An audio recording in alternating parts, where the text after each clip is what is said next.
আর সবকিছু মিলিয়ে বলা যায় যে আরও বিপাকে পড়ছেন কারামন্ত্রী চন্দ্রনাথ সিনহা। আজ মন্ত্রীর আগাম জামিন মামলার শুনানি রয়েছে এবং তার আগে থেকে আমরা দেখতে পাচ্ছি একাধিক জায়গায় কিন্তু তদন্ত করে যাচ্ছেন এবং সেখানে পৌঁছে যাচ্ছেন ইডি আধিকারিকরা। অ্যাকশন মোডে রয়েছে ইডি আধিকারিকরা। চন্দ্রনাথ সিনহার জমি বিক্রির নথির খোঁজে রয়েছে ইডি আধিকারিকরা। মুরারইয়ে সেখানে কিষাণ মান্ডি থেকে নথি বাজেয়াপ্ত হয়েছে এবং সেখানে লক্ষাধিক টাকার গড়মিল পাওয়া যাচ্ছে, কারণ তিনি বলেছিলেন তিনি সেই মান্ডিতে টাকা বিনিয়োগ করেছেন যখন তার কাছ থেকে টাকা পাওয়ার কথা বলা হয়েছিল। আর এই বিষয় নিয়ে আরো বিস্তারিত জানবো। এই মুহূর্তে মেঘা রয়েছেন আমাদের সঙ্গে সরাসরি। মন্ত্রী তরফ থেকে মন্ত্রীর বিরুদ্ধে যা যা আমরা অভিযোগ পাচ্ছি মেঘা, সব মিলে তো বলা যায় যে আরো বিপাকে পড়ছেন মন্ত্রী।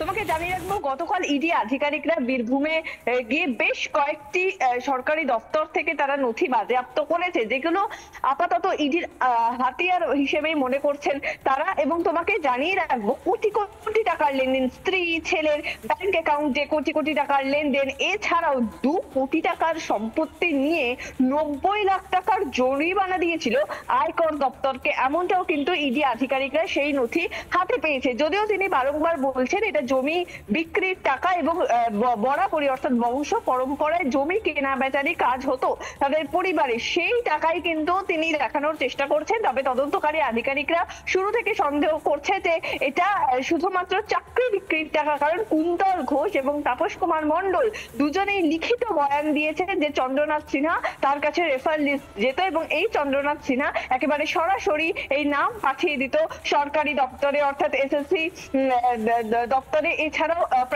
প্রাথমিক নিয়োগ দুর্নীতিতেও যেহেতু তার নাম জড়িয়ে রয়েছে সেহেতু প্রাথমিক দপ্তরেও পাঠিয়ে দিত। অর্থাৎ চন্দ্রনাথ সিনহা যে সরাসরি যুক্ত রয়েছে তা কিন্তু প্রমাণ করতে চলেছেন ইডির আধিকারিকরা। তোমাকে জানিয়ে রাখবো, ইতিমধ্যেই গোটা বিষয়টি তদন্ত চলছে। তবে আদালতের তরফ থেকে চন্দ্রনাথ সিনহাকেও একটি ডেডলাইন দেওয়া হয়েছিল বৃহস্পতিবার পর্যন্ত। বৃহস্পতিবারের মধ্যে তার আইনজীবীকে যাবতীয় বক্তব্য পেশ করতে হবে এবং সেই অনুযায়ী বৃহস্পতিবার তার আইনজীবী সমস্ত ডকুমেন্টস জমা দিয়েছে।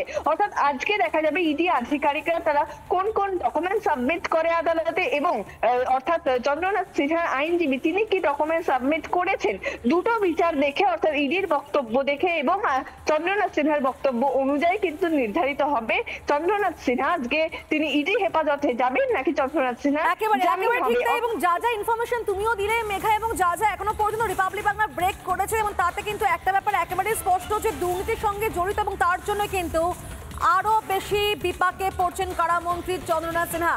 এই মুহূর্তে বিজেপি বিধায়ক দীপক বর্মন আমাদের সঙ্গে রয়েছেন। আপনাকে স্বাগত রিপাবলিক বাংলায়। নিয়োগের দুর্নীতি এবং স্পেসিফিক্যালি বলতে গেলে প্রাথমিক শিক্ষক নিয়োগের দুর্নীতি, যার জন্য এতগুলো মানুষের চাকরি যাওয়া, যোগ্য অযোগ্য মিশে যাবে এবং তার এজেন্ট হিসেবে কাজ করতেন এই মন্ত্রী চন্দ্রনাথ সিনহা। এখনো পর্যন্ত যে ইডির আপডেট আমরা পাচ্ছি, কি বলবেন আপনি?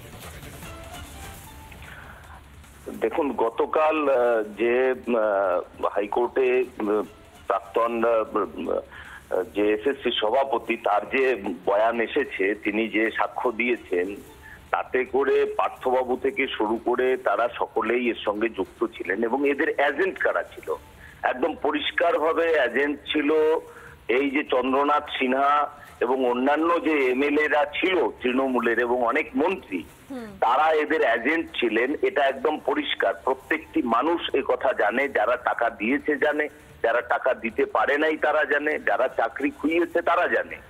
কিন্তু এরা বরাবরই শাক দিয়ে মাছ ঢাকার চেষ্টা করছে, কোনো লাভ হবে না। এদেরকে অবিলম্বে এদের সাজা হওয়া উচিত এবং এদেরকে মানে কঠিন থেকে কঠিনতম সাজা দেওয়া উচিত, কারণ একটা প্রজন্মকে সম্পূর্ণ ধ্বংস করে দেওয়ার দায় এই চন্দ্রনাথ সিনহাদের উপরে আছে। বেশ, ধন্যবাদ আপনাকে দীপক বাবু। আমাদের সঙ্গে ছিলেন বিজেপি বিধায়ক দীপক বর্মন। আর এই নিয়ে বিজেপি রাজ্য সভাপতি শ্রমিক ভট্টাচার্য কি জানিয়েছেন শোনাবো আপনাদেরকে। একা চন্দ্রনাথ সিনহা চাকরি দিয়েছেন আর অন্য কেউ চাকরি দেয়নি, এটা কি কেউ বিশ্বাস করবে? তৃণমূল কংগ্রেস এমন কোন দপ্তর দেখাতে পারবে যেখানে দুর্নীতি স্পষ্ট তারা রেখে যায়নি? তৃণমূল কংগ্রেসের যিনি মুখ্যমন্ত্রী সেই মমতা বন্দ্যোপাধ্যায় নিজের যে দপ্তর সিএমও, সেখানেরও দুর্নীতির তালিকা নিয়ে ধর্মতলায় ওই ময়দানে মানুষ ধর্ণা দিয়েছে। নানা ধরনের কন্টেন্ট দেখার জন্য লাইক করুন, শেয়ার করুন আমাদের ফেসবুক পেজ, সাবস্ক্রাইব করুন আমাদের ইউটিউব চ্যানেল। পাশাপাশি অন্যান্য ব্রেকিং নিউজের জন্য অবশ্যই চোখ রাখুন রিপাবলিক বাংলায়।